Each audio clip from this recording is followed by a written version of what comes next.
Sale los puntitos y ya.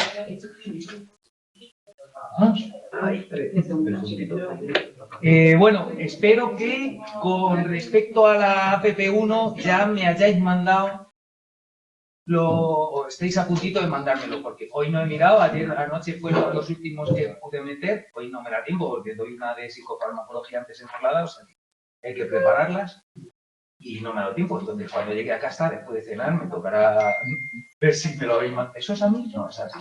Vale. Vale, entonces espero que ya hayáis mandado el trabajo del grupo porque yo mañana se lo tengo que enviar al equipo docente. No me quedan más. ¿De acuerdo? Entonces supongo que eso ya estará y eso lo dejamos para lo siguiente que tengamos que hacer caso a esa app1 será en la puesta en común. ¿Vale? Antes iremos avanzando temario siempre que podamos. La semana que viene sabéis que es cuando tenemos que hacer la prueba de la cafeína, ¿de acuerdo? Del ejercicio didáctico, la APP2, que consiste en comprobar si la cafeína mejora o empeora la memoria a corto plazo en una prueba de memoria a corto plazo. Tomaremos café y haremos la prueba. Eso será la semana que viene. Y con respecto a las PECs, no las hacemos más caso. ¿De acuerdo? Yo espero ya que me lo hayáis mandado, ya os digo, y me tiraré esta noche un buen rato viendo a ver si me lo habéis llegado. Si alguno no me lo ha mandado todavía estamos a tiempo, que habíamos dicho que hoy era el último día, quedan unas horas todavía de día, vamos a dejarlo. Si a las 12 no me ha llegado, escribiré un correo a la coordinadora que sea. Espero que me lleguen. Ya me habían llegado varios de ayer y antes de ayer, o sea, de vuestros Móstoles. Me han llegado bastantes. Hola, una duda. Los que no podemos estar el jueves, podemos ver la clase en línea. Sé que no se graba, pero al menos verlo en directo. Verlo, supongo que no se podrá grabar, ya te digo. Verlo, pues ¿qué vas a ver? Vas a ver una juerga aquí en... A ver, mira, la semana que viene voy a hacer lo siguiente. Como tomaremos el café, tenemos que esperar un tiempo a que se supone que haga el máximo efecto, ¿vale? Entonces estaremos como una media hora después de habernos tomado el café hasta que hagamos la prueba de memoria. En esa media hora, eso sí lo grabaré porque voy a daros, aprovechamos y os doy fundamentos teóricos de lo que os pueden examinar y esas cosas que están detrás del experimento que hacemos y además es interesante. ¿De acuerdo? Entonces esa parte sí la grabaré porque será, pues como siempre, yo soltando una charla y ya está. Pero luego ya no. Lo que es el experimento, la lista de palabras que tenemos que recordar, etcétera, etcétera, pues eso pues no, porque imagínate si se queda grabado, pues ya no hay posibilidad de volverlo a hacer. ¿De acuerdo? Entonces es así. ¿Habrá clase bajo efecto o no del café? Eso es, porque yo tomaré café, pero no sé si lo voy a tomar con cafeína o sin cafeína, con lo cual no sabemos si estaré bajo los efectos del café o sin los efectos del café. Dime. ¿Cuánto tiempo antes tenemos que estar sin beber café? Conviene que estéis sin beber café ni otra bebida estimulante, o sea, ni bebidas con cafeína fundamentalmente, ni Red Bulls ni cosas de esas, como 5 horas, ¿de acuerdo? Fijaos, se supone que la vida media del café, eso es como debe hacerse. Aquí, como lo tenemos a las 8, pues el de después de comer, si comes prontito, si no, no. ¿De acuerdo? Entonces, 5 horas. Se supone que la vida media del café son alrededor de 4 horas, 4 horas y media. Entonces, para que no te afecte la cafeína, no altere, que haya diferencias. Tú imagínate que vienes con un café que te lo has tomado 10 minutos antes de clase y luego tomas café sin cafeína. Entonces, ¿eres del grupo café sin cafeína o no? No, adulteraríamos el resultado, ¿no? Esa es la idea. ¿Haremos ejercicios de genética cuantitativa? Sí, no te preocupes. Después, en las 2 últimas clases, las de cuando repasamos problemas de exámenes, haremos ejercicios de genética cuantitativa. Son mucho más fáciles de lo que creéis. El papel de confidencialidad no es papel de confidencialidad, es el consentimiento informado. Yo os he dicho que yo no os voy a pedir consentimiento informado a menos que el equipo docente me los exija a mí para vosotros. Entonces, lo tenéis vosotros, más que nada para que no aturullemos ahora mi ordenador, ya que está el pobre en las últimas, con un montón, ya bastantes correos tengo que responder todos los días, como para tener de cada uno de vosotros 3 consentimientos o 2 consentimientos informados ahora mismo que luego donde los almaceno y lo que sea, a menos que me los exijan a mí, yo no los exigiré a vosotros, ¿de acuerdo? Pero bueno, que los tengáis, ya está. Pero que daos cuenta que si la prueba no requeriría que es completamente anónimo. Es decir, lo único que no vamos a saber nada de nadie. No se puede, y si hay un papel, además, que haya un papel en el que tú firmas y firma tu sujeto, ya hay una vinculación ahí que complica la realidad. Es decir, estamos generando más datos de los que no quiero yo enmendar la plana a nadie, pero según la ley de protección de datos, la primera obligación que hay que hacer es no generar datos de más. Lo primero es como en el tema del reciclaje y esto, ¿sabéis? Siempre nos habían educado a que había 3 R's para conseguir un desarrollo sostenible, ¿no? Era reducir, reutilizar y reciclar. Bueno, pues nos hemos centrado en el reciclar, pero lo más importante es reducir. Si no reducimos, por mucho que reciclemos, no hacemos nada. Pues esto igual. Con el tema de los datos, sí, hay que proteger los datos, pero si no los generan, mejor. ¿Vale? No hay posibilidad de que, por mucho que sea así, luego tú coges un papel que se me ha caído a mí, se me ha perdido, se me ha ido en el ordenador a cualquier otro lado, y alguien tiene un papel en el que viene un sujeto experimental y tú relacionado. Yo qué sé. En este no hay datos sensibles, en lo que se pedía a la gente aquí, que lo único que se le pide es sexo y edad, ya está, no hay datos sensibles. Pero hay otras apps en las que a lo mejor te piden, pues te preguntan orientación sexual, nivel de estudios. Esos son datos ya que requieren una especial protección. Yo, en la medida de lo posible, lo haré así. Si me cogen y me crujen por no hacerlo, pues lo haré. Pero no me lo mandéis, que luego ya, igual que lo del BCI, por favor, cada uno ha pasado el BCI a sus 3 sujetos experimentales. Pero no me lo mandéis a mí, yo con el de grupo tengo suficiente, ¿de acuerdo? Se lo mandáis a la coordinadora porque necesita copiar vuestros datos en la tabla. Pero si al final voy a tener yo también los BCI de todos, voy a acabar yo... No, no es necesario, ¿de acuerdo? Eso es. Bueno, estamos ya. ¿Nos ponemos? ¿Nos ponemos? Vale, perfecto. Pues vamos. Vamos a ello. Aquí es donde nos quedamos el último día. ¿Os acordáis? ¿Os acordáis del último día cuando nos quedamos aquí? Bueno, pues vamos a acabar de ver el tema de la meiosis porque hubo cosas que no llegamos a ver. Vimos algunas cositas. Hubo gente que decía, me acabo de enterar de no sé qué. Pues de poco te has enterado porque hemos hablado poco. Pero espero que os quede bien claro porque estos procesos son muy importantes. Esto es biología básica, pero requiere que lo entendáis bien porque luego en cuanto os rascan un poquito, creéis que se comprende, pero luego rascan un poquito y os surgen las dudas, ¿de acuerdo? Cuando enrevesan una pregunta y cosas por el estilo, te empiezan a temblar luego las piernas como a Bambi. Empecemos.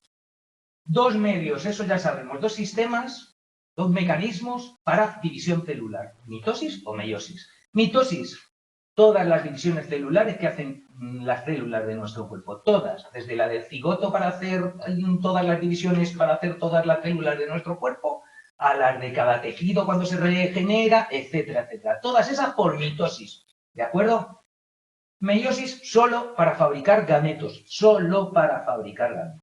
Y la clave es que en la meiosis pasas de una célula madre que tiene información genética diploide, es decir, lleva pares de cromosomas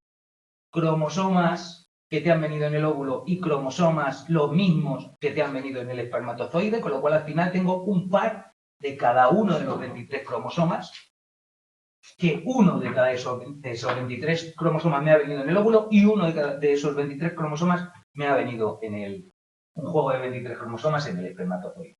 Entonces, son partes de una célula diploide en la meiosis y haces primero 2 en una fase de división celular y luego 4 al final, al dividirse esas 2 en 2, 4 células haploides es el final de la meiosis. ¿Vale? Por eso la meiosis son 2 ciclos de división celular. Cada ciclo de división celular lleva una profase, una metafase, una anafase y una telofase. Te las juntan y te dan muy poquita información de cada una. No tenéis que aprender mucho de ahí. Simplemente saber que eso es un ciclo de división celular. La mitosis, sin embargo, es de una célula diploide que lleva pares de cromosomas a 2 células diploides que llevan pares de cromosomas. Haces clones, ¿vale? De una célula sacas 2 células iguales. Esa es la idea de la mitosis. Eso es lo que hace una célula de tu piel cuando te haces una herida y tiene que reproducirse para cubrir el hueco de la herida. Y una célula hace dos iguales. Y es más, hace células ya, células de pie.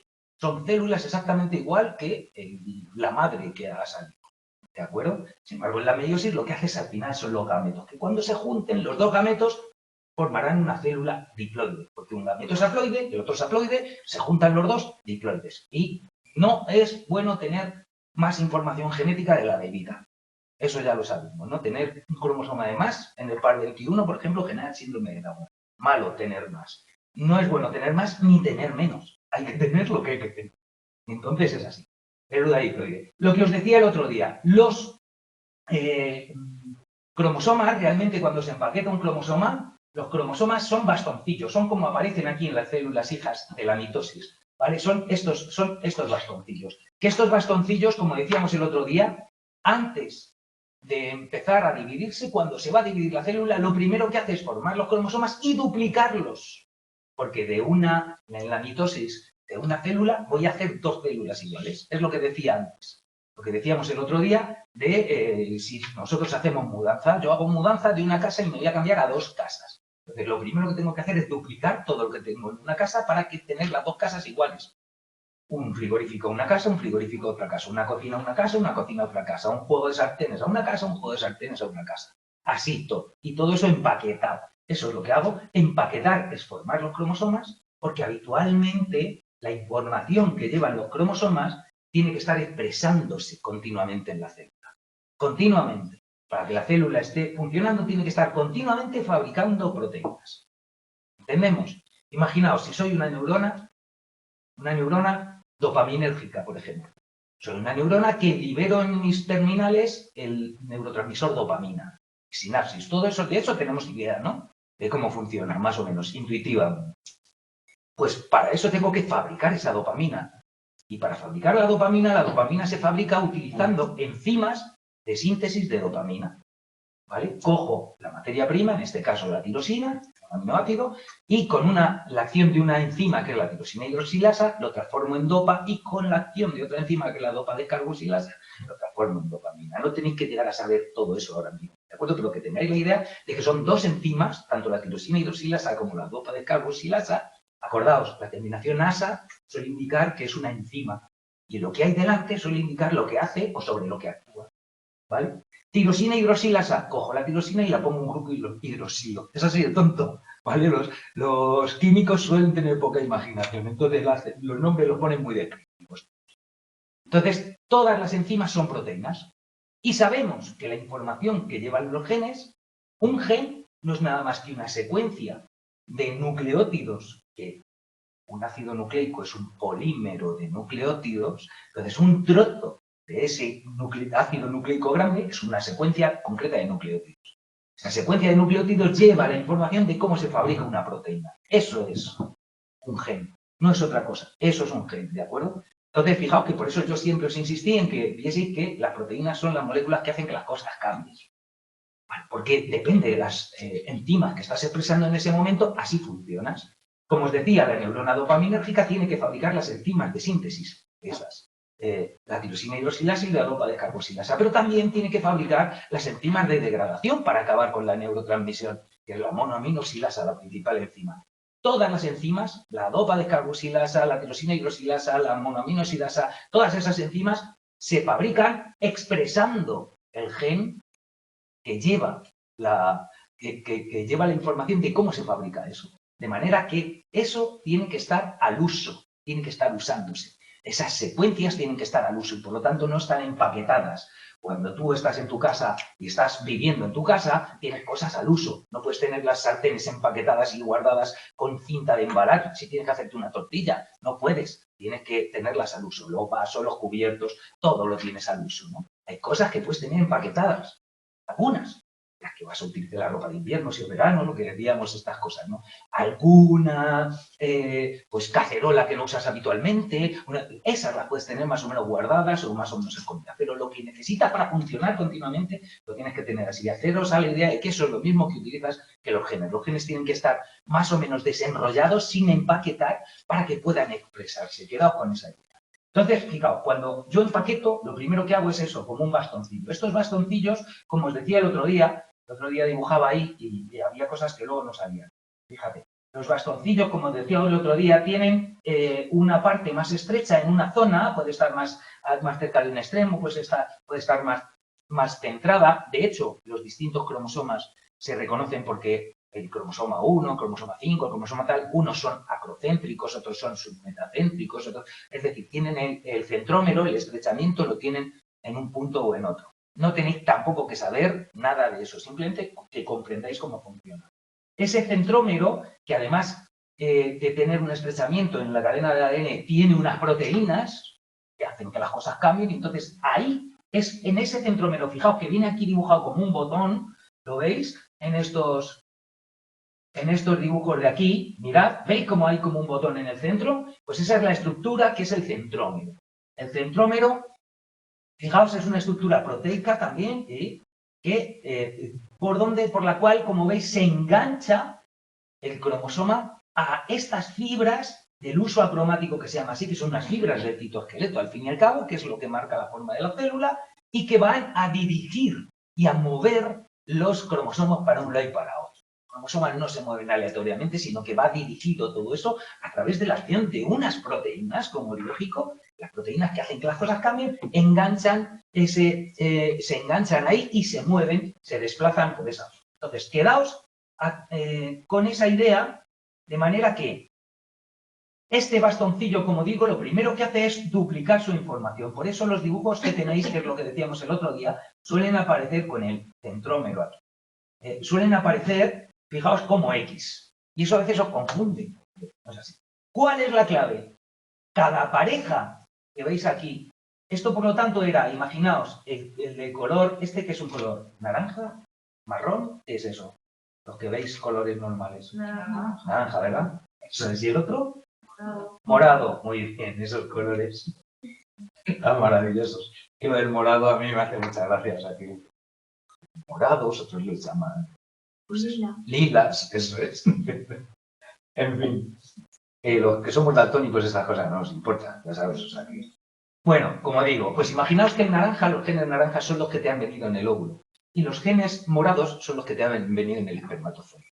¿De acuerdo? Imaginaos que es así. Entonces, lo primero eran bastoncillos y lo que han hecho es duplicar su información. Porque, como hemos dicho, tengo que duplicar, porque voy a hacer dos casas después. Tengo que tener dos juegos de sartenes y pongo en la caja sartenes 1, sartenes 2. Y una van a la casa 1 y una van a la casa 2. Esto igual. Esto es sartenes 1 y este es sartenes 2. ¿Entendimos? Pero el cromosoma 1 que te vino en el óvulo y este del que te vino en el espermatozoide. Y he duplicado la información. De manera que las copias de los cromosomas se llaman cromátidas. ¿De acuerdo?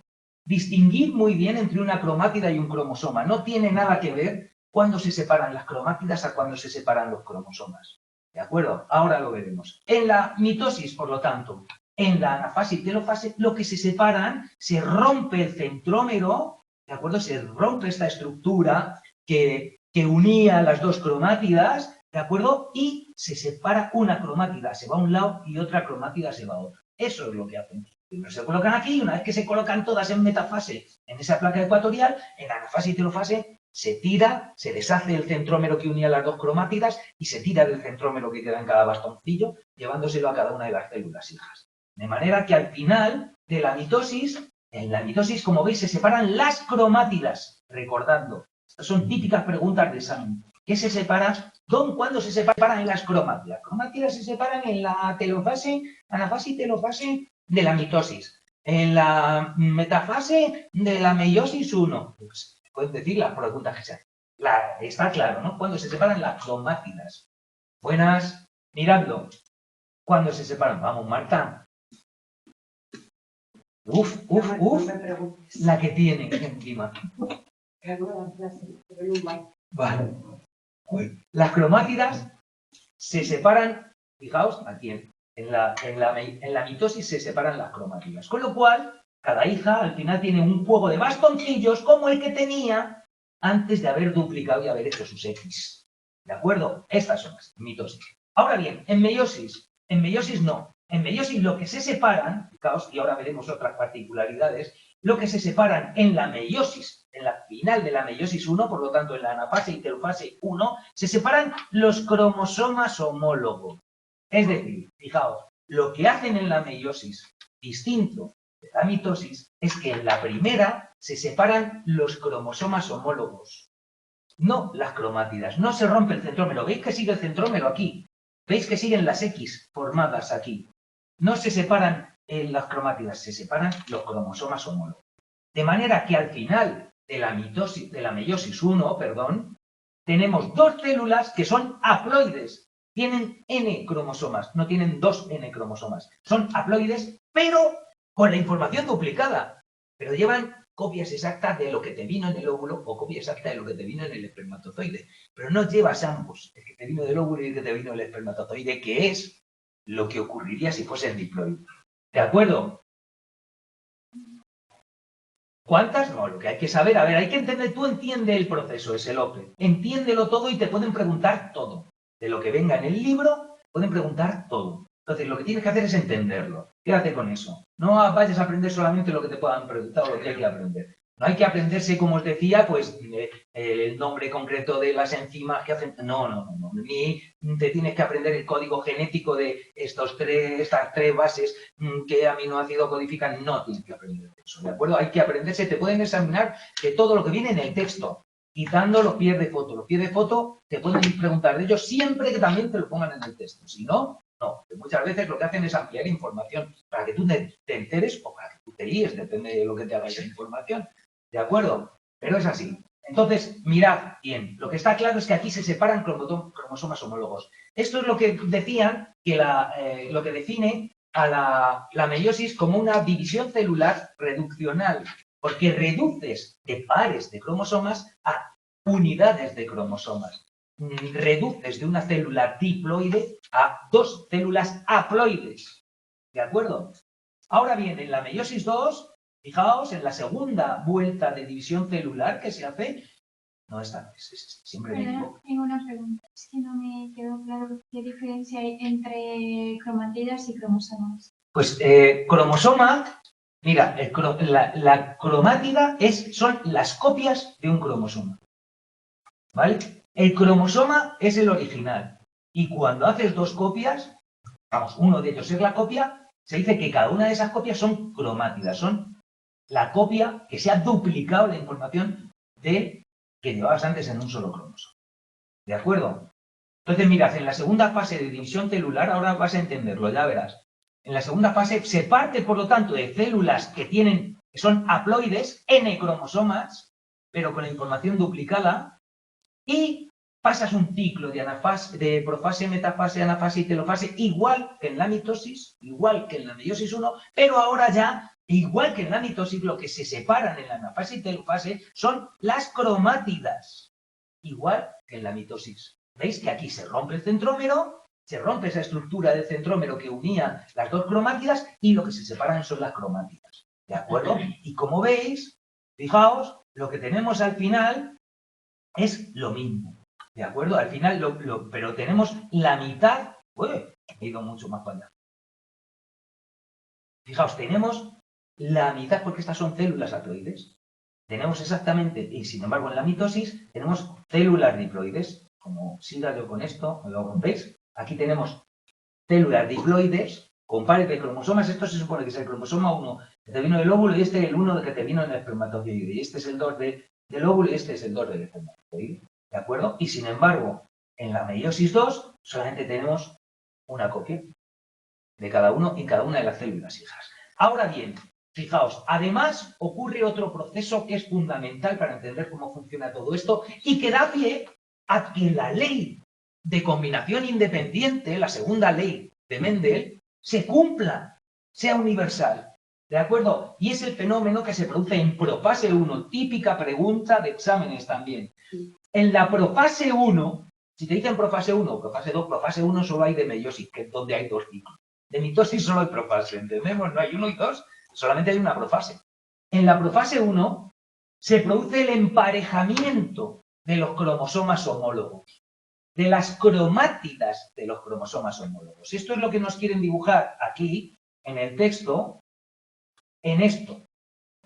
¿vale? Se supone, fijaos que este es el homólogo paterno, o sea, el cromosoma homólogo, es porque el cromosoma 1 del óvulo, que va en el óvulo, es homólogo al cromosoma 1 que vino en el espermatozoide. ¿De acuerdo? En una posición determinada, imaginaos que lleva la información para fabricar el grupo sanguíneo, ¿no? Tú luego puedes llevar en ese cromosoma materno o paterno, puedes llevar la información de haz grupo sanguíneo A, imagínate. Y en el mismo lugar del cromosoma homólogo, el que va en el otro gameto, llevarás también información sobre el grupo sanguíneo. Si eres también A, eres AA y por tanto eres grupo sanguíneo A. ¿Entendemos? Pero si eres B, la que llevas en el otro, eres AB y grupo sanguíneo AB. O sea, al final lo que sea, pero siempre tenemos al final dos juegos de cada gen, al fin y al cabo. Y cada gen no es nada más que una posición concreta en ese cromosoma, ¿vale? Y te viene un juego de 23 cromosomas en el óvulo, un juego de 23 cromosomas en el espermatozoide. ¿Lo entendemos? Bien, profase 1. ¿Qué es lo que ocurre aquí? Ocurre un fenómeno que es maravilloso, que es el entrecruzamiento o sobrecruzamiento. Los primero, como hemos dicho, están duplicadas las cromátidas, ha hecho dos cromátidas, el cromosoma homólogo ha hecho sus dos copias y son dos cromátidas unidas por el centrómero, que es lo que te dibujan aquí, las dos cromátidas, ¿vale? Del homólogo paterno, imagínate que este es el cromosoma 1, o el 20, o el que quieras, ¿vale? Y este es el cromosoma materno. Y entonces se produce el emparejamiento, el sobrecruzamiento. En realidad aquí nos lo dibujan así, como que solamente se une una cromátida de uno a una cromátida de otro, pero en realidad, si leéis en el texto, se produce un apareamiento completo. Se juntan punto por punto a todo lo largo toda una cromátida del que te vino en el óvulo con una cromátida del que te vino. Esto te lo pones ahí así porque si te pusieran todos juntos no lo verías. Pero en realidad se pegan todos, la cromatida de las dos cromátidas del homólogo materno con las dos cromátidas del homólogo paterno. Se pegan todo a lo largo juntándose. Entonces el quiasma ¿Sí? no es un punto de unión, es toda la unión. No, a ver, atiende. Se pegan todo punto por punto. Ahora veremos lo que es quiasma. Quiasma es cruce en griego, ¿de acuerdo? Si tú vas por una carretera griega te pone atención quiasma. Pues tienes que... Quiasma es cruce en griego, ya está. Fijaos, tienes el homólogo paterno y el homólogo materno, que están pegaditos, todo a lo largo. No solamente aquí que viene un quiasma como dos puntos nada más. Se junta todo. Y se pegan el uno al otro. Y en ese proceso es donde se produce, que se forma, que te dicen, se llama esa estructura en la que se pegan dos cromátidas a dos cromátidas, ¿de acuerdo? Que se pegan, por lo tanto, al final son 4 cromátidas y por eso se llaman tétradas. O se llama bivalentes porque incluye información de un homólogo y del otro homólogo. Están los dos cromosomas homólogos.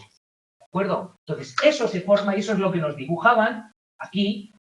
Mirad, eso es por lo que nos dibujaban aquí a esos que están pegados, ¿vale? Eso quiere decir que están pegadas las cromátidas formando el sobrecruzamiento o el entrecruzamiento. Ese sobrecruzamiento y entrecruzamiento da lugar a que cuando se separen, al final lo que se va a separar, se intercambian genes de un homólogo a otro homólogo. De una cromátida que te vino en el óvulo, una cromátida que te vino en el espermatozoide, se cruzan. Y en cada cruce, en cada quiasma, en cada punto de esos de los que queda, daos cuenta que eso se hace al azar.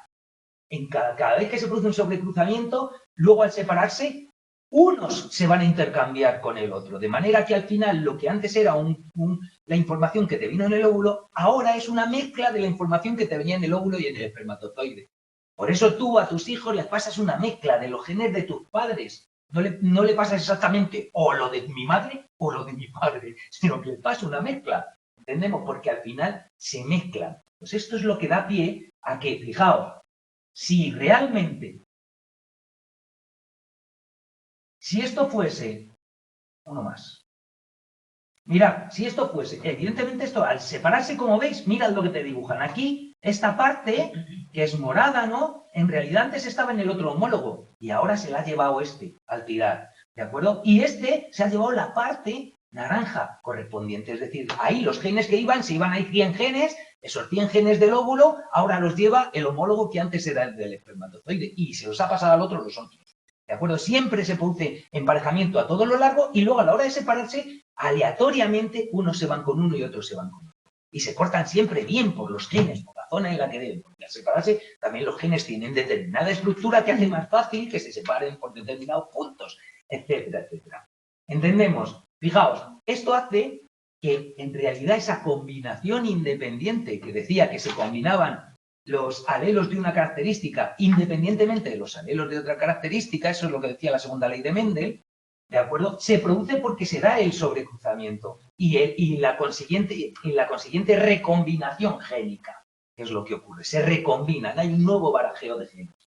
Porque imaginaos que aquí viniese el cromosoma, el gen que determinaba el color del guisante, y aquí llevabas amarillo, ¿vale? Imagínate. Por lo tanto, aquí, en este, llevarías información del color del guisante, que aquí podía ser verde o podía ser amarillo también, ¿no? Los dos alelos eran eso. Imagínate que aquí llevas el color, y aquí, en esta altura, llevas la forma. Aquí sería rugoso, por ejemplo, ¿de acuerdo? Y aquí este sería liso la información que lleva, por ejemplo. Pero lleva lo mismo. El gen lo que hace es la proteína que determina la característica que sea. Si en ese caso es la rugosidad en sus dos alelos, si tenías una forma rugosa o una forma lisa, esa es la información que puedes llevar. ¿De acuerdo? Fijaos que si esto no se recombinasen, siempre que se llevase la información amarilla, también se llevaría la información rugosa. Sin embargo, como se intercambian la una con la otra, es aleatorio.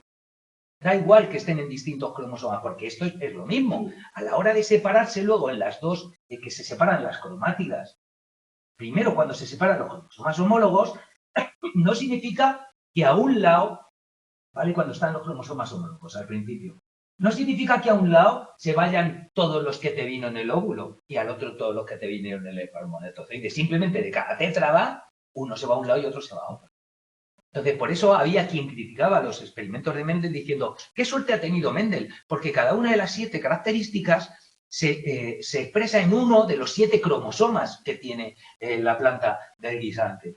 Y es bueno, y si no, por el sobrecruzamiento y con recombinación génica, también se habría dado, aunque no. Evidentemente, si uno va en cada cromosoma y que sea de origen el que sea, cuando se separan uno va a un lado y a otro, pues evidentemente ahí se combinan independientemente, pero hasta cuando la información va en un mismo cromosoma, la probabilidad de que vayan siempre juntos es mínima. Es más, fijaos, en los raros casos en los que sí hay una conexión entre un gen y otro, que siempre que uno se va con uno al separarse los cromosomas homólogos y uno en la recombinación génica, uno siempre se va para un lado, siempre que se va ese también se va el gen de otra característica, es porque en esa secuencia de nucleótidos, que es el ADN, el gen que puede estar pegado al siguiente e irse siempre con él, tiene que ir a continuación, inmediatamente pegado a él en el genoma, ¿de acuerdo? Para que cuando se tire uno también vaya siempre otro. Eso es algún caso extraño en el que hay. O sea, hay la posibilidad de que los genes se liguen y por tanto no se recombinen, es directamente proporcional a lo cerca que están en el cromosoma. Si van empaquetados juntos, es más probable que estén ligados. Si no, en cuanto haya una cierta distancia entre un gen y otro, lo normal es que se recombinen sin ningún problema, aleatoriamente. Por lo tanto, cuanto más lejos en el cromosoma están, más difícil es que dos genes estén ligados. Por eso quiero que entendáis estas cosas desde la física, desde la realidad física, de ver que están cerca, de ver que se pegan, que se intercambian, que se tienen que enganchar, que se tienen que mover, que tiene que entrar, que tiene que abrir. Todas esas cosas son importantes para que lo entendáis bien. ¿De acuerdo? ¿Puedes repetir lo que has dicho que se produce en la profase 1, por favor? En la profase 1 se produce lo que pone aquí. Tras la replicación, cada cromosoma consta de 2 cromátidas hermanas idénticas unidas por un centrómero. Los cromosomas homólogos se emparejan formando las llamadas tétradas. Este es el momento en el que tiene lugar el entrecruzamiento. Es eso. Y luego los quiasmas, fíjate que es lo que dice vuestra compañera, es donde se cruza, donde se va a cruzar y se va a producir que lo que iba en este cromosoma ahora va a llevarse también lo que lleva en el otro. Por el quiasma coges el otro trozo. Y ahora este, ¿vale? Un quiasma solo significa un cruce. No os comáis el coco. De hecho, fijaos, cuando hagamos la disección del encéfalo de cordero que haremos en el segundo cuatrimestre, veréis que se ve el quiasma óptico, que es donde se cruzan los dos nervios ópticos perfectamente. Es un punto que se identifica perfectamente. Y es quiasma porque es donde se cruzan porque se cruzan con C. Quiasma significa cruz, ¿vale? Toda esa secuencia ¿Mm? tiene que producir. Sí, claro, tú imagínate, si esto es un bastoncillo, que es una cromátida, y esta es otra cromátida, están todas pegadas punto por punto, punto por punto, punto por punto, cuando se separan este quiasma, este y este, ¿de acuerdo? Pues esto va, la información iría así, así, así y así, ¿vale? Y este trozo de este, con este trozo de este, con este trozo de este y este trozo de este, ¿entiendes? Y se lo intercambian. Ya está, por cada cruce van cambiando. Ya está, quedémonos con eso. No es más difícil, ¿de acuerdo? Ya veréis que luego algún ejercicio que han puesto en algún examen, cuando veamos ejercicios de examen, veremos que es muy tonto lo de saber qué secuencia sería. Además, esto es, me doy cuenta que son ejercicios muy simplificadores. La realidad, cada gen son cientos o incluso miles de pares de bases de las que lleva la información. O sea, que no es tan... Es más complejo. Cada gen, no te digo ya cada cromosoma.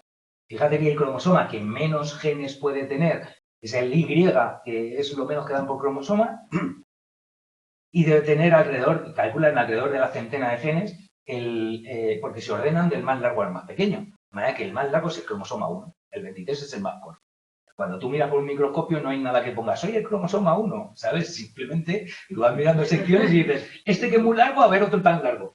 Los dos son los pares de cromosomas 1. Así hasta el 23. El 23, que es el que determina el sexo en nuestra especie, el cromosoma Y, el auténtico, es el X. El Y tiene como la 10ª parte de información genética que lleva y además es una información muy repetitiva, no sé qué, es uno de los últimos cromosomas además que se acaba desde que se secuenció el ADN humano, el último se ha secuenciado hace muy poquito, el cromosoma Y.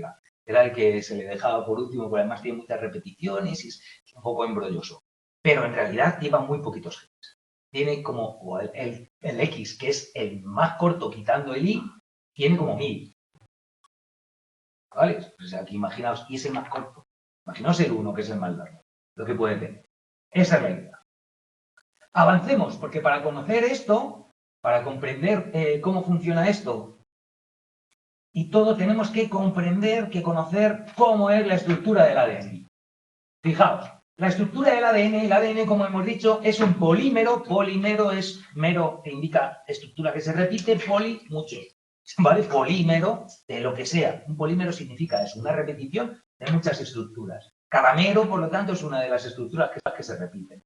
Fíjate, de nucleótidos. Aquí tenemos el esquema, estos son 3 esquemas en los que nos está contando cómo es la estructura del ADN.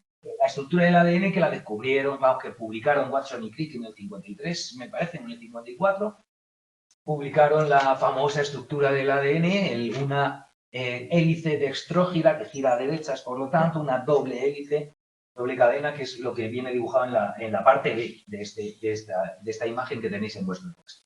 Vale. Por supuesto, eso dio pie a uno de los noveles más famosos, el de Watson y Crick, y uno de los casos en los que se anuló la importancia de una investigadora que fue fundamental, que fue Rosalind Franklin, un caso típico y paradigmático de mujer en ciencia, los años 50, imagínate, anegada, calladita, que iba ella ahí a su bola, y claro, pues no, ni ella ni se quejó, porque estaba en un momento en el que eso era, ¿no? O sea, los protagonistas siempre son los jefes y los buenos, ¿no? Pero Rosalind Franklin, que murió por cáncer, además, a una edad bastante temprana, y hacía trabajos de difracción de imágenes por difracción de rayos X. Lo cual todo va a indicar que ese trabajo es lo que le llevó a desarrollar un cáncer tan pronto. Es muy probable, ¿no? Porque en aquella época ya sabéis que se sabía poco todavía y que habréis visto imágenes por ahí cuando se descubrió el radio, incluso que la gente se ponía radio en los dientes y hacía bromas, como si fuese en Halloween porque se te iluminaban los dientes y te ponías los labios con esto y apagabas la luz y se te veía. Y entonces era muy gracioso, pero también muy contaminante, aunque no lo sabían entonces. Al igual que sale Homer Simpson ahí jugando con la barra de uranio en Los Simpson, pues la gente hacíamos cosas así. Y cuando no sabemos, pues era gracioso y luego se descubre qué tal. Pues la pobre mujer descubrió, de hecho hay una famosa fotografía que parece que es clave para el descubrimiento de la estructura del ADN, ¿vale? Que todo indica que un compañero se la cogió a Rosalind Franklin sin su permiso y se la pasó a los otros y ya los otros dijeron, ¡no! Fíjate, tal. Como siempre, ya sabéis que tendemos a crear mitos y a ensalzar personalidades, pero al final la ciencia es un trabajo colectivo, un trabajo de equipo. Y seguro que detrás de Watson y Crick, además de Rosalind Franklin, había un montón de becarios currando como enanos. Seguro. Así que eso está ahí, ¿no? O sea, que eso vaya por delante y que tendremos a dar y luego las cosas no son así. Pero sí es cierto que esa estructura del ADN es fundamental para entender cómo funciona todo. Rosalind Franklin, si queréis buscar información de ella, que es uno de los casos típicos de mujeres ignoradas en la ciencia. ¿De acuerdo? Luego, un caso paradigmático está el de Eddie Lamar, una gran actriz de Hollywood tal, que era un cocazo impresionante. Además de ser preciosa y era famosa por ser una monada como una sex symbol de la época, pues era un coco del pero, lo de coco, o sea, parece ser que el wifi depende de lo que hizo esta mujer en aquellos años a Eddie Lamar. Pasemos ya del rato feminista y vayamos a ver estructura del ADN. Fijaos, esto es un nucleótido. Esto es una cadena, ¿vale? Esto es una cadena es esta y otra cadena es esta, ¿de acuerdo? Esta es una cadena y otra cadena. Esto es un nucleótido. Un nucleótido no es nada más que la unión de un grupo fosfato, que es esto, un ácido fosfórico, unida a un azúcar, en este caso la desoxirribosa, porque es ácido desoxirribonucleico, lo que significa ADN. Eso lo tenéis que saber todos, no saberlo es como no saber que el Quijote lo escribió Cervantes, ¿de acuerdo? Ácido desoxirribonucleico. Desoxirribosa, cuando acaba en osa, nos recuerda que con mucha probabilidad es un azúcar, ¿no? Como fructosa, como glucosa, como lactosa, todo esto, ¿vale? Entonces, desoxirribosa y una base nitrogenada, que puede ser de adenina, timina, guanina o citosina. Ahora las tres unidas y se une un nucleótido al siguiente formando el polígono, de manera que el fosfato, el grupo el ácido fosfórico, se une al azúcar del siguiente nucleótido y así sucesivamente. De manera, fijaos que este ADN, quiero que entendáis y que lo veáis, está formado por un esqueleto, cada una de las hebras por un esqueleto de azúcar, fosfato, ¿de acuerdo? Y un centro que se enfrentan además una a la otra de bases nitrogenadas, que entre ellas, 2 a 2, las bases nitrogenadas de una hebra, forman enlaces de hidrógeno, que es lo que veis aquí, con las bases nitrogenadas de la otra hebra. ¿De acuerdo? Y eso es lo que hace que se mantenga esa estructura, porque hay unas bases nitrogenadas que se unen a las de otra con 3 enlaces de hidrógeno y otras que se unen con 2 enlaces de hidrógeno. Esto es lo que veis aquí, las que se unen con 2 y las que se unen con 3. Ya está, no tenéis ni por qué saber cuáles se unen con 2 y cuáles se unen con 3, creo, porque no, si no lo dicen en el texto, no aparecerá. Y no recuerdo que lo digan en el texto, ¿vale? Lo que quiero que pensemos es, como veis, eso es lo que nos dice aquí. Azúcar, fosfato, azúcar, fosfato, azúcar, fosfato, azúcar, fosfato, azúcar, fosfato, azúcar, fosfato. Esto es esquemáticamente lo mismo, ¿vale? Y base nitrógena sin dibujarte los puentes de hidrógeno entre una cadena y otra. Lo que quiero que pensemos es, sí, sé que esto guarda de alguna manera la información de cómo se fabrica una proteína. ¿Sí o no? ¿Dónde está la información en el ADN de cómo se fabrica una proteína? ¿En el azúcar? ¿En el fosfato? ¿En la base nitrogenada? ¿En dónde? ¿Dónde creéis que está la información? Pensad onliners. En las bases, dice Malmelón. En la proteína. ¿En qué proteína? Si hemos dicho que es un azúcar, un fosfato y una base nitrogenada. Aquí no hay ninguna proteína. Es más, lleva la información de cómo se fabrica una proteína. Pero, ¿dónde está? ¿En el núcleo de qué? Todo esto está en el núcleo. Todo... A ver, lo que quiero que veáis es que sabemos que una secuencia del ADN lleva la información de cómo se fabrica una proteína. Y esa secuencia de ADN es un conjunto de nucleótidos. Cada nucleótido tiene una base nitrogenada, un azúcar y un grupo fosfato.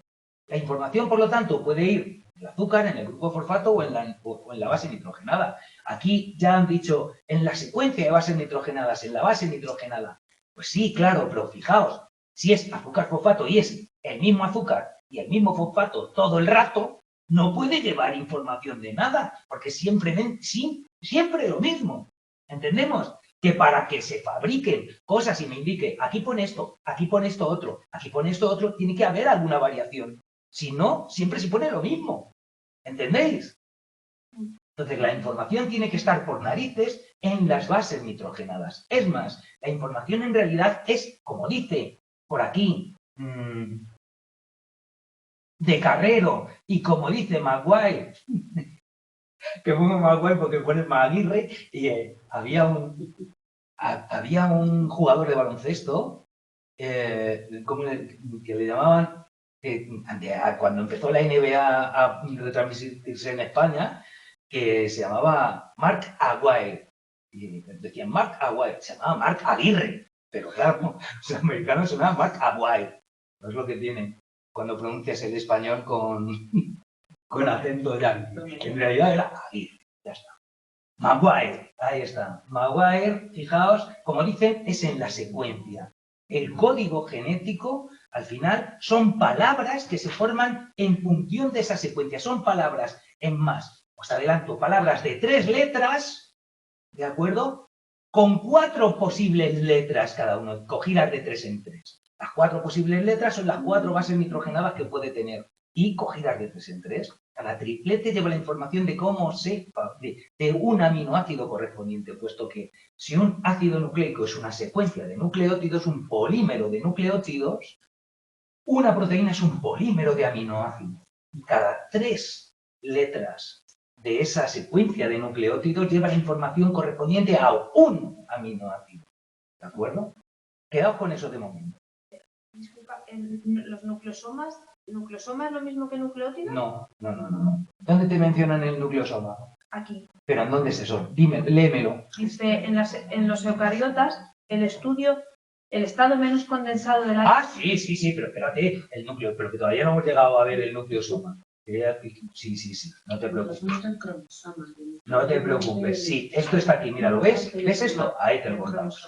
Te cuento lo que es. Entonces, como os decía, bases nitrogenadas, que hay que sabérselas, chicas, que esto hay que sabérselo, que si no, bases nitrogenadas, os tengo aquí puestas todas las bases nitrogenadas que están en nuestros, que forman parte de nuestros ácidos nucleicos. Esta información la tenéis también en vuestro texto. Yo las he ordenado así para que no se os olviden. ¿De acuerdo? Y que siempre están. Las bases nitrogenadas se dice que son complementarias, no me salía la palabra, 2 a 2. De manera que, fijaos, en realidad hay 2 bases púricas y 2 bases pirimidínicas. Esto, además de sonar a trabalenguas, sirve para que os pregunten, ¿cuáles son las bases púricas? ¿Cuál es la pirimidínica? Pero poco más os va a hacer falta. ¿De acuerdo? Puesto que, mirad, eso simplemente se llaman púricas o pirimidínicas, es una consecuencia química en sí, porque estos tienen esta forma, este anillo se llama pirimidina y este doble anillo se llama purina. Ya está, quedémonos con eso. La cuestión es, ¿cómo sé yo cuáles son las bases púricas? Fijaos, las bases nitrogenadas, por cierto, las del ADN son estas 4. Esta es del ARN. Y ahora veremos, porque el ARN es el ácido ribonucleico, que tiene, por lo tanto, también tiene su grupo fosfato en cada nucleótido, su azúcar, que en vez de desoxirribosa, es ribosa, y sus bases nitrogenadas, que son las mismas, excepto una. Son las 3 comunes a ambas 2 y una que es distinta para el ADN y otra para el ARN, que es el ADN utiliza timina y el ARN utiliza uracilo. Entonces, yo me acuerdo, fijaos, hay por ahí un profesor creo que del curso 0 de biología o algo así que hay, que dice una regla mnemotécnica, lo digo porque me lo han dicho algunos compañeros vuestros, para acordarse cuál es complementaria a la otra. Y es la base de los que te pueden poner una multa en tráfico, eso es. Dicen, bueno, agente de tráfico y guardia civil, ¿no? Fijaos que cada base nitrogenada se conoce por su sigla, por la primera letra. De la adenina hay 4, adenina, timina, guanina y citosina. La adenina se une a la timina, es complementaria con la timina, de manera que cuando hay una adenina en una hebra del ADN, en la otra hebra hay una timina, porque se une a ella mediante esos puentes de hidrógeno que hemos visto antes. Y la guanina se une a la citosina. Entonces, fíjate, ATGC, es lo que decían, agente de tráfico y guardia civil. Son los que te pueden poner la multa, ¿de acuerdo? Yo, para acordarme cuáles son las dos que son purinas, que son púricas, ¿vale? Yo me acuerdo de que los purines son los orines de los cerdos, orines y heces en realidad de todos los animales de granja, pero yo me acuerdo de las macrogranjas de cerdos estas, que suponen un verdadero problema ambiental, pues esos purines, ¿qué hacer con ellos? A mí, como me dan asco, ¿cuál es la onomatopeya de asco? Adenina y guanina, ¿de acuerdo? Esa es. Y mi idea, para acordarme de cuál es la que sustituye a la timina, a cuál sustituye, cómo se unen, por lo tanto, en el ARN, al cual es complementaria la adenina en el ARN, es que el paso de ADN a ARN es doloroso y la onomatopeya de dolor es AU. Entonces, la adenina se une al uracilo. AU. ¿A ti te duele? ¿Tú me dices AU cuando te duele? Acabo de liar ahora mismo. La adenina se une al uracilo. La complementaria de la adenina en ARN es el uracilo. Quédate con ella. Yo para saber eso me acuerdo que hace daño. AU. Ya está. Esa es la base. Y esos son cada uno que utiliza y las reglas neumotécnicas. Para entender cómo funciona esto, mirad que hoy vamos a salir de aquí con la parte más importante trabajada. Como os decía, para que se exprese la información que hay en el ADN, tiene que estar al uso, no puede estar empaquetada.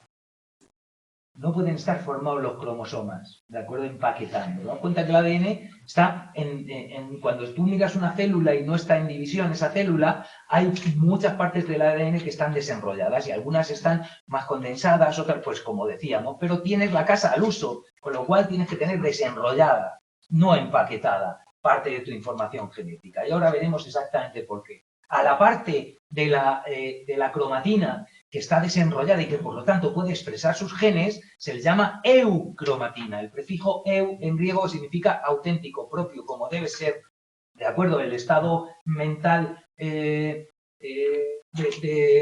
estado de ánimo correcto es la eutimia. Si tienes distimia, es que estás mal, ¿vale? Porque dis suele decir que estás mal.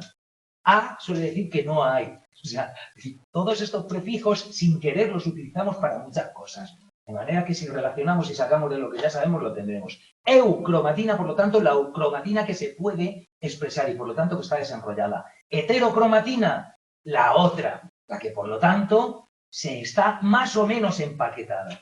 ¿De acuerdo? Y cuanto más empaquetada y más cerrado está, yo hay cosas que no tengo al uso, pero lo tengo ahí, guardado en un cajón, y cuando lo uso puedo abrir el cajón y cogerla. Eso es cuando está un poco enrollada, pero no del todo. ¿De acuerdo? Cuanto más se enrolla y más se condensa, fijaos, aquí tenéis un esquema en lo que te va diciendo cómo se va enrollando cada vez más el ADN. Daos cuenta que en realidad en cada núcleo de nuestra célula, si ponemos todo el ADN en fila, el ADN del núcleo de nuestra célula mediría como 2 metros. En cada una de nuestras células. Fijaos si se condensa aquello, ¿no? Y a mí me recuerda esto a cómo hacían las abuelas los cordones. Coges una fibra, digo las abuelas porque eran las que hacían cordones. Tú coges un hilo, coges otro, le das por la mitad, lo pones ahí y le das vueltas. Y una vez que ya está, coges eso y por la otra mitad y le sigues dando vueltas. Así, esto es la idea de cómo se va haciendo cada vez más. Fijaos cómo se va enrollando eso. Se enrolla con las histonas. Recordad que las histonas son como la bobina donde se enrolla el hilo. De manera, fijaos que la estructura de la mínima condensación que empieza a tener para estar organizado el ADN, fijaos, es la de los nucleosomas, que dicen generalmente, pero para las nuevas generaciones no les son muy buenos estos referentes, que asemeja a un rosario. Digo, no son muy buenos, pues sois todos una panda de ateos ahora. No sabéis lo que es un rosario. Si os hubieseis educado hace 40 años, todos sabíamos lo que eran los rosarios. Bueno, un rosario, un collar de cuentas con las cuentas separadas, por así decir, ¿de acuerdo? Aquí tiene un poquito de hilo, una cuenta, un poquito de hilo, una cuenta. De manera que cada nucleosoma es un conjunto de histonas en las que hay 2 vueltas de ADN. ¿De acuerdo? Son en torno a 140, 150 pares de bases. Ahí están. Ese es el nucleosoma, lo mínimo. Después te dicen que va a la fibra de 30 nanómetros, que ya al final hacen por retorcimiento, por hacer el cordón que va haciendo de 30 nanómetros. Un nanómetro es una 1000 millonésima de metro. ¿De acuerdo? Lo siguiente es la cromatina. La cromatina más condensada, te dice. Ya está, no te dicen nada más, te dicen, se va enrollando el nucleosoma la menos, luego ya sabemos que hay una fibra de 30 nanómetros y luego no tenemos ni idea, pero se aprieta mucho. Es lo que dicen. Hasta que el nivel máximo de condensación es el cromosoma, es más, el cromosoma es metafásico. El cromosoma metafásico es cuando está más apretado. Ya está, eso sirve para que te lo pregunten. Y como os digo yo, para que se expresen los genes, para que se use, cuanto más desenrollado mejor. Con lo cual, aquí está más condensado, ¿vale? Condensación, y aquí menos condensado. Pero la expresión es justo al revés. Es decir, la expresión se expresa más, ¿vale? Cuanto más desenrollado está y menos cuanto más enrollado está. Cuanto más guardado, menos se expresa, ¿vale? Eso es así. Cuanto más guardado, menos lo usas. Si algo lo tengo ya en el trastero, tengo que bajar al trastero, ir a por ello. ¿Es para qué? Anda que no da pereza. No. Eso es, quedaos con esa idea, con esa imagen. ¿Y por qué ocurre esto? Pues ocurre por lo siguiente. Porque este es el dogma central de la biología. La información, estos son la versión primera y la versión segunda, en la que ya se le añadieron algunos pasos también para el otro lado. Mirad, el dogma central de la biología lo que dice es que la información que llevan nuestros genes va en ADN. Está en ADN. La información de nuestros genes está en ADN, en ese polímero de nucleótidos que es el ADN. Se transcribe a ARN. Yo siempre os recuerdo que transcribir significa pasar la misma información que está en un medio, pasarla a otro medio. ¿Vale? Todos escuchamos o leemos en el periódico la transcripción de los audios del comisario Villarejo. Los audios estaban en un medio que se oía y lo transcribo a un medio escrito que se lee. Pero es la misma información, se transcribe. Por lo tanto, la información va en ADN, se transcribe en ARN y se traduce, y al final, por lo tanto, se obtiene el significado, a proteínas. Y una proteína es un polipéptido, porque es una unión de aminoácido a aminoácido unidos mediante un enlace que se llama peptídico. Y cuando son poquitos los aminoácidos, se conoce como péptido. Cuando son muchos, se conoce como polipéptido o proteína. Una proteína es un péptido largo o un péptido es una proteína pequeñita. ¿Entendemos? Esa es la idea. Quedaos con eso. Por lo tanto, se transcribe a ARN y se traduce a proteínas, ¿vale? O a polipéptidos. Esto en un primer momento se sabe, además, que el ADN es capaz de replicarse, claro, porque si vas a hacer una división celular y tienes que duplicar la información, tiene que haber una posibilidad de que ese ADN se copie a sí mismo. Y eso es para duplicar la información antes de dividirse. Eso, evidentemente, lo hace una enzima. En este caso, la ADN polimerasa, que es la que hace polímeros de ADN. Es así de sencillo. Te lo va diciendo, ¿de acuerdo? Ahora bien, sabemos que también hay posibilidad de hacer una transcripción inversa. Entonces es una transcriptasa inversa o una retrotranscriptasa la que pasa la información que venga en ARN a información en ADN. Eso se hace a algunos virus, como el de COVID, por ejemplo, sabemos que tiene la información en ARN. No lleva la información en ADN, sino que la lleva de sus genes, van en ARN. Entonces, lo que hacen es que llevan también la información de cómo hacer la transcriptasa inversa y la transcriptasa inversa la fabrica y pasa la información a ADN, ya se mete en tu genoma y tu genoma empieza a copiarlo como si fueran genes suyos. Lo que hace un virus es que interfiere, mete ahí su información en tu genoma y tu cuerpo empieza a fabricar el virus pensando que está fabricando sus propias proteínas. Así es como funciona. En este caso, los virus que van en ARN. Los virus que van en ADN directamente llevan la información en ADN, que es habitual. ¿Vale? Pero hay algunos que llevan la información en ARN. Ya sabéis que el virus, y hay mucha discusión, lo normal es que no llegue a considerarse vida. Un virus es casi un vector de variabilidad genética. Vamos con esa idea. ¿Vale? El 3% aproximadamente de nuestro genoma es de origen vírico.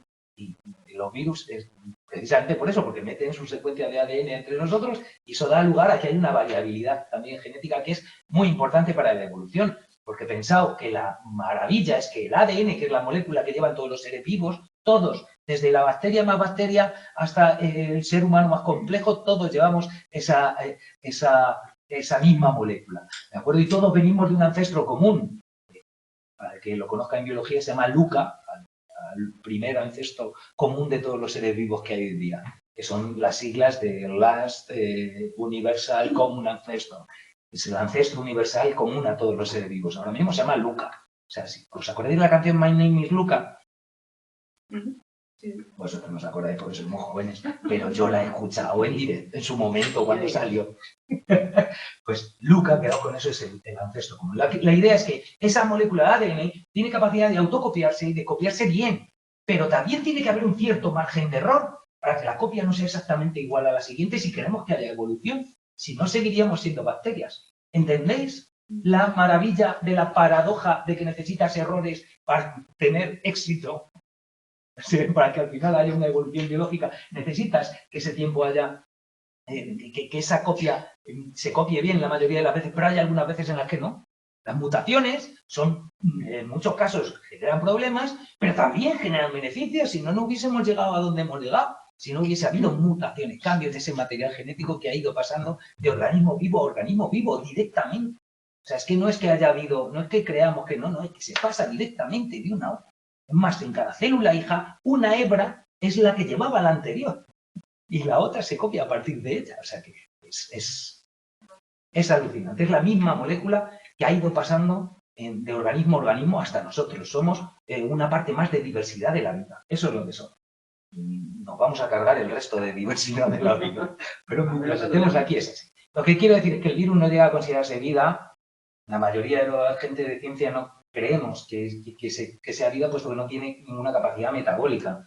No hace nada, sino o sea, simplemente es un material genético y una cubierta proteica para protegerlo. Ya está, pero es la célula huésped la que tiene que hacer las copias, la que tiene que estar, no tiene maquinaria, no puede fabricar sus proteínas, no puede hacer nada.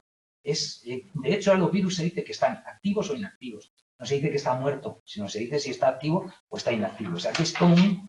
Claro que también hay otros organismos. Si ya flipáis con que un virus no sea vida, si alucinaréis con lo que es un prión. O sea, las enfermedades priónicas es de lo peor que te puede ocurrir. La de las vacas locas la ha proporcionado un prión. Y las vacas locas en humanos es lo que se conoce como encefalopatía espongiforme humana, o síndrome de Creutzfeldt-Jakob, que te deja realmente el cerebro como una esponja, como unos agujeros de una esponja de mar. O sea, es devastador. Y un prión no es nada más que una proteína. No es nada más que una proteína. No tiene nada. Es una proteína que puede estar en tu cuerpo y que es defectuosa. Es una proteína que tiene una forma aberrante. Tiene su misma forma, pero imaginaos que tienes que girar hacia la derecha, pues esta gira hacia la izquierda en un determinado momento. Y ese prión, yo siempre lo he dicho como cuando habéis jugado de pequeños al dado, eso que iba corriendo uno decía dado y le daba a otro y ahora la ligaba el otro. ¿De acuerdo? Pues había una versión cuando yo era pequeño que era el dado envenenado, que si te daban aquí, luego tenías que ir agarrándote esa zona a dar al siguiente. Bueno, pues el prión es como que juega al dado, de manera que a la proteína correcta que encuentra, la transforma como ella, y ahora ya somos dos porque vamos a coger a las demás. Cuando me encuentro con otra proteína, así, puede estar latente durante no sé cuánto tiempo y de repente en 6 días empiezas diciendo tonterías, empiezas a decir cancas. O sea, es bestial lo que puede ser un prión, ¿no? La enfermedad. Habrá el guru por ahí en unas islas en las que se producía un cierto canibalismo ritual. Parece ser que un canibalismo de todo lo contrario. Me quedo con una parte de este señor que se ha muerto para que siga viviendo en mí, ¿vale? Como lo que se hace en la Eucaristía cristiana, pero a lo bestia. O sea, el cuerpo de verdad. O sea, eso es. Al fin y al cabo, pues, descubrieron esto y que era a partir de un prión.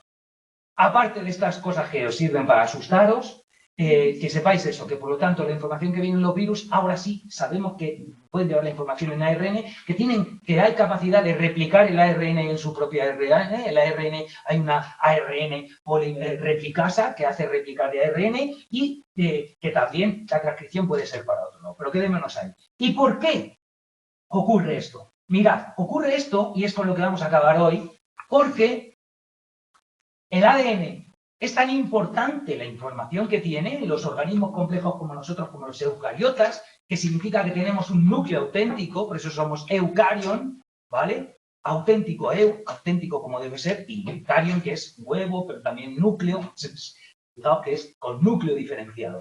Tenemos una doble membrana nuclear, además, no simple, sino doble membrana nuclear. De manera que además de la membrana plasmática, que es la que marca el borde de la célula, en el núcleo también hay una doble membrana para proteger lo más sagrado que lleva la célula, que es la información de cómo tiene que ser esa célula, que es la que va en los genes. ¿De acuerdo?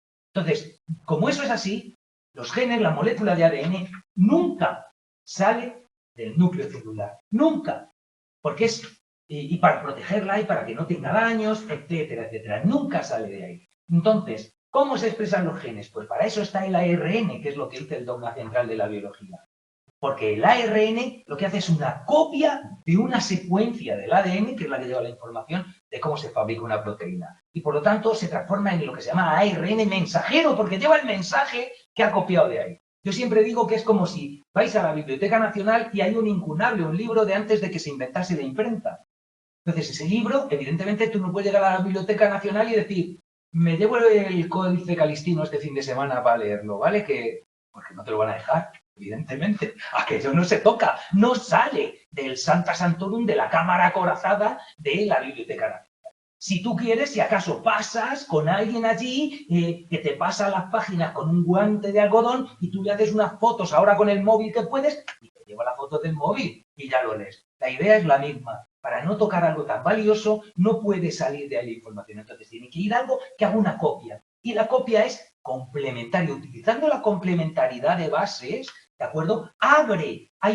Siempre tiene que haber una proteína que haga las cosas y por lo tanto hay una enzima. En este caso, fijaos, esto que aparece aquí, que como dos bolas hay juntas, esas dos bolas juntas te están dibujando a la ARN polimerasa, que hace copias, que hace polímeros de ARN, perdón, a partir de una plantilla de ADN. Entonces, tiene que abrir la célula, fijaos, tiene que abrir la hebra, la doble hebra de ADN la tiene que abrir y tiene que ponerse a copiar la secuencia de nucleótidos que hay en una hebra. En realidad no copia la secuencia, sino que hace el reflejo. Es decir, si encuentro una adenina, yo pongo un nucleótido del ARN en vez de adenina de la complementaria. ¿Cuál era la complementaria de la adenina?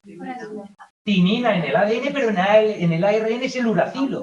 Yo pondría un nucleótido de uracilo. Si lo siguiente encuentro una guanina, pongo un nucleótido de citosina, que es la complementaria. Si lo siguiente encuentro una timina, pongo un nucleótido de adenina. ¿De acuerdo? Y eso es lo que yo pongo. Estoy poniendo el reflejo. Y eso es lo que lleva el mensaje de cómo se fabrica la proteína. Y ese mensajero sale del núcleo y tiene que llegar a las estructuras que son también de ARN y proteínas, que se llaman ribosomas, que están o bien en el retículo endoplasmático rugoso o en otras zonas del citoplasma. Pero esas son las fábricas, el ribosoma son las fábricas de proteínas de la célula. Yo los ribosomas siempre los dibujo, fíjate, estas dos unidades que siempre tienen dos unidades, yo los dibujo como si fuesen dos rocas, pero una encima de otra, como si fuese un comecocos. Y como que en la de arriba, fíjate, yo pongo como que tiene un cajetín aquí con tres huecos, para que ese ARN, que es de hebra simple, he copiado una hebra, no es una doble hebra como el ADN, sino es una hebra simple que lleva el reflejo, las complementarias, a una secuencia de base nitrogenada de ADN, ¿vale? En ARN. Este va a meterse aquí como un comecocos, el comecocos avanza y coge la información de tres, ya os he dicho que el código genético son palabras de tres bases nitrogenadas. Si aquí lleva, como te digo, uracilo, adenina, citosina, ¿de acuerdo? Se mete aquí el uracilo, aquí a la adenina, aquí la citosina. Este ribosoma llama a un ARN de transferencia, que se llama transferencia porque es el encargado de transferir los aminoácidos al ribosoma, que es la fábrica de proteínas, ¿de acuerdo? Entonces, el ARN de transferencia, fijaos, lo suelen dibujar algo así, ¿vale? Algo así, más o menos. Y aquí lleva un aminoácido. Aminoácido. ¿De acuerdo? Fuera del trazo del límite de pizarra. Eso significa que en la grabación no se verá esta parte de aquí. Pero es un aminoácido. Eso tenéis los dibujos en el libro de texto. Y aquí, este ARN de transferencia lleva una secuencia que tiene que ser complementaria a esta. Si esto es uracilo, la complementaria será adenina, ¿no? Si esta es adenina, la complementaria será uracilo. Y si esta es citosina, la complementaria será guanina. Cuando llega el ARN de transferencia, entra aquí y se hace match, se ve que son complementarias, dice, ok, suelta aquí su aminoácido. Suelta el aminoácido. ¿De acuerdo? Se va y el ribosoma avanza a otras tres bases nitrogenadas. coge, las mete aquí, llama al ARN de transferencia y coge, hace match, sueltas el aminoácido y se une aminoácido a aminoácido mediante un enlace peptídico. Por eso se va formando lo que se llama un péptido.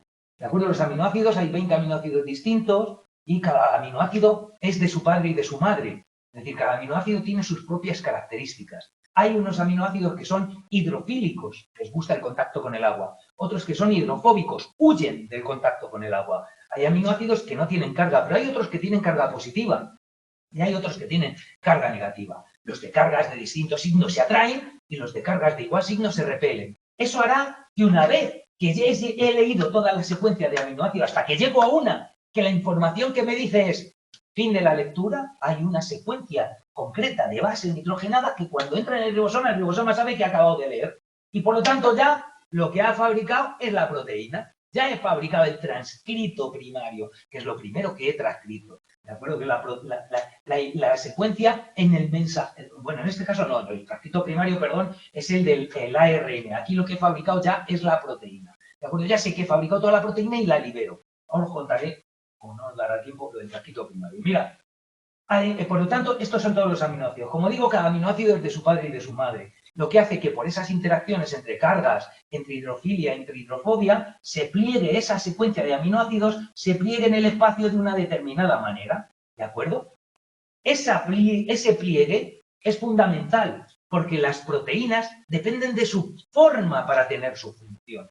En cuanto una proteína pierde la forma, como le ocurre a los priones, pierde su función. Sin llegar a ser un prión, pierde su función. Cuando te dicen, no lo calientes a más de 70 grados que se desnaturalizan las proteínas, significa que ha perdido la estructura tridimensional y se ha quedado en una hebra de aminoácidos seguidos que no sirve para nada. ¿Entendéis? Eso es lo que te dicen con que se desnaturalizan las proteínas. Pues esa es la base de cómo se fabrica y eso es lo que nos está dibujando aquí el ribosoma y cómo, fíjate, se ha traducido al final la proteína, que es un montón de aminoácidos que se pliegan en el espacio de una determinada manera. ¿De acuerdo? Eso es así. También cambios fuertes del pH hacen que cambie la forma de la proteína porque las interacciones van así. Cuando se unen a determinada sustancia al unirse a determinado aminoácido cambia también las interacciones y cambia la forma. Fijaos, eso es. Y hay proteínas que tienen que cambiar de forma para funcionar en determinados momentos. Una proteína transportadora, por ejemplo, para atravesar una membrana plasmática, cuando una sustancia no puede atravesar bien, no se disuelve en grasas, no atraviesa la bicapa lipídica de una membrana, de una célula, hay una proteína que la transporta si tiene que ir dentro. Entonces la proteína se une a esa sustancia, al unirse cambia la forma y ya pasa para adentro. Esas son las formas en las que puede transportar una proteína, ¿de acuerdo? A sustancias, por ejemplo, para atravesar una membrana plana. Lo que os iba diciendo, esto en realidad es cómo funciona y esto es por qué es tan importante que la información no salga del ADN, por qué las copias se hacen en el mensajero, que es el ARN, por qué ese ARN mensajero luego se mete en los ribosomas, que están formados también por ARN, y cómo ahí llaman al ARN de transferencia y va poniendo un aminoácido por cada 3 bases nitrogenadas que ha leído. ¿De acuerdo? Entonces, antes de pasar a eso, que entendamos que la información, cuando está, esto os preguntan muchas veces cosas de estas, cuando está la información, por lo tanto, cada 3 bases nitrogenadas o 3 nucleótidos que se nombran por su base nitrogenada en el ADN, sería, imagínate, adenina, timina, citosina. Esta se llama en el ADN, se llama triplete, ¿vale? Triplete a 3 bases nitrogenadas. Las correspondientes a estas complementarias, por lo tanto, en el ARN mensajero, ¿de acuerdo? En el ARN mensajero, quiero hacer ARN, mensajero, si es una adenina, aquí pongo un uracilo, ¿no? Si es una timina, aquí una adenina, y si es una citosina, aquí una guanina. Estas 3, que son complementarias al triplete, se llaman codón. Codón. Codón, como cordón, pero sin R. Codón, ¿vale? Codón. Y las que son complementarias a estas 3, pero en el ARN de transferencia, ¿vale? Que tienen que enganchar en los huecos esos que veíamos en el ribosoma y hacer match, ¿vale? Si aquí hay un uracilo, habrá una adenina, ¿no? En el ARN de transferencia. Si aquí hay una adenina, habrá un uracilo. Si aquí hay una guanina, aquí habrá una citosina. ¿De acuerdo? Las complementarias al codón se llaman anticodón. Anticodón. ¿Vale? Codón. Ya está. Fijaos que el anticodón y el triplete son exactamente la misma secuencia. Porque el codón es el reflejo del triplete y el reflejo del reflejo es igual a lo original, ¿no? Lo único que donde haya en el ADN una timina, aquí habrá un uracilo. Porque el cambio de ADN a ARN es doloroso. ¿Entendéis? Fijaos que es el reflejo del reflejo. Y hemos llegado al final. Espero que no os hayáis suicidado los que estáis en casa. Y recordad, el próximo día, tomad café. Por cierto, no toméis como 5 horas antes café. Yo te veo que tú eres muy cafetera, pero no pasa nada. Ese día aguantas. ¿Vale? Y haced un poquito más del necesario en el grupo. No vaya a caerse una taza. No vaya a venir alguien que se necesite que beba café y no esté en ningún grupo. Hacedme un poquito a mí. Esas cosas. ¿Vale? Cierro. Apago. Gracias a vosotros, chicos, chicas, por escuchar.